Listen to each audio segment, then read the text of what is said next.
कल्पना कीजिए, एक ऐसी युद्ध भूमि जहां तलवारों की चमक, तीरों की बारिश और इंसानों की चीखों के बीच अचानक धरती कांपने लगती है। धूल का तूफान उठता है और उस धुंध के पीछे से निकलते हैं विशालकाय हाथी, तेज दौड़ते घोड़े और कभी कभी खूंखार शेर। यह सिर्फ इंसानों का युद्ध नहीं था, यह था इंसान और जानवरों की संयुक्त ताकत का सबसे खतरनाक रूप। इतिहास में कई ऐसे पल आए जब जानवर सिर्फ साथी नहीं रहे बल्कि बने युद्ध के सबसे शक्तिशाली हथियार।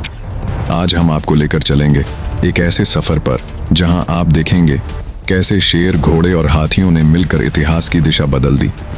जब इंसान ने पहली बार घोड़े को पालतू बनाया, शायद उसने कभी नहीं सोचा होगा कि यही जानवर एक दिन युद्ध का सबसे अहम हिस्सा बन जाएगा। लगभग 4000 साल पहले मध्य एशिया की विशाल घास के मैदानों में घोड़े सिर्फ यात्रा का साधन नहीं रहे, वे बन गए गति, ताकत और रणनीति का प्रतीक। घोड़े पर बैठा योद्धा धरती पर चलने वाले सैनिक से कई गुना तेज था।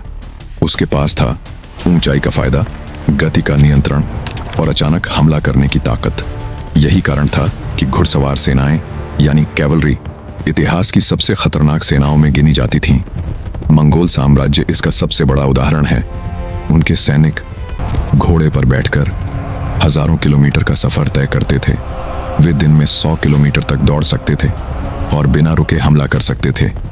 उनकी रणनीति थी तेजी से आना, अचानक हमला करना और फिर गायब हो जाना।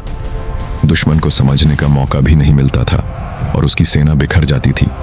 घोड़े सिर्फ साधन नहीं थे, वे युद्ध की आत्मा बन चुके थे।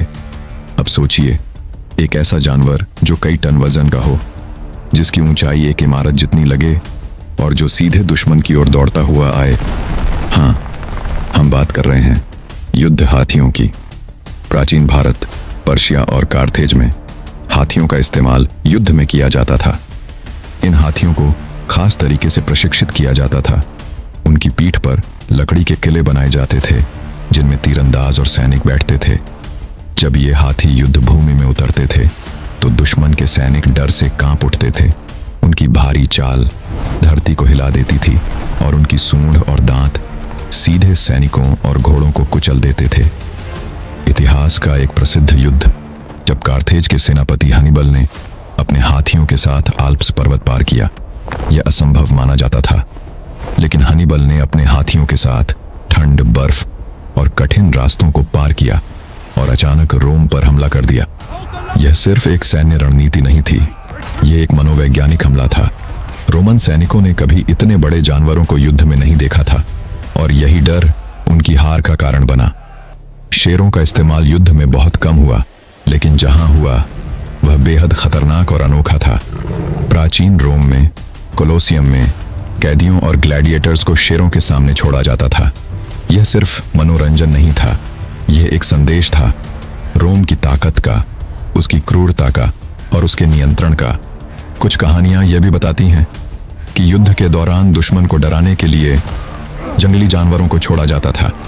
सोचिए, एक सैनिक जो पहले से ही युद्ध में है और अचानक उसके सामने एक शेर आ जाए, उसकी मानसिक स्थिति क्या होगी? यही था मनोवैज्ञानिक युद्ध। जानवरों का इस्तेमाल सिर्फ ताकत के लिए नहीं था बल्कि रणनीति के लिए भी था। घोड़े, गति के लिए हाथी, ताकत और डर के लिए कुत्ते, सुरक्षा और हमला करने के लिए हर जानवर का एक खास रोल था। प्राचीन सेनाएं इन जानवरों को ट्रेन करती थीं, उन्हें आदेश मानने की आदत डालती थीं और युद्ध के दौरान उनका इस्तेमाल एक सटीक योजना के तहत किया जाता था। यह एक तरह से इंसान और जानवर का मिला जुला युद्ध था। लेकिन इस कहानी का एक और पहलू भी है। ये जानवर जो युद्ध में इस्तेमाल किए गए, क्या उन्होंने यह सब अपनी मर्जी से किया था? नहीं, उन्हें मजबूर किया गया, ट्रेन किया गया और कई बार उनकी जान भी चली गई। हजारों घोड़े युद्ध में मारे गए, कई हाथी घायल हुए और कुछ ने तो डर के कारण अपनी ही सेना को नुकसान पहुंचाया। यह सिर्फ इंसानों का युद्ध नहीं था, यह जानवरों की भी पीड़ा की कहानी थी। आज जब हम इतिहास को देखते हैं तो हमें सिर्फ युद्ध नहीं दिखता, हमें दिखती है रणनीति, डर और ताकत का मेल। लेकिन इसके साथ साथ हमें यह भी समझना चाहिए कि इन युद्धों में सिर्फ इंसान ही नहीं बल्कि जानवर भी शामिल थे।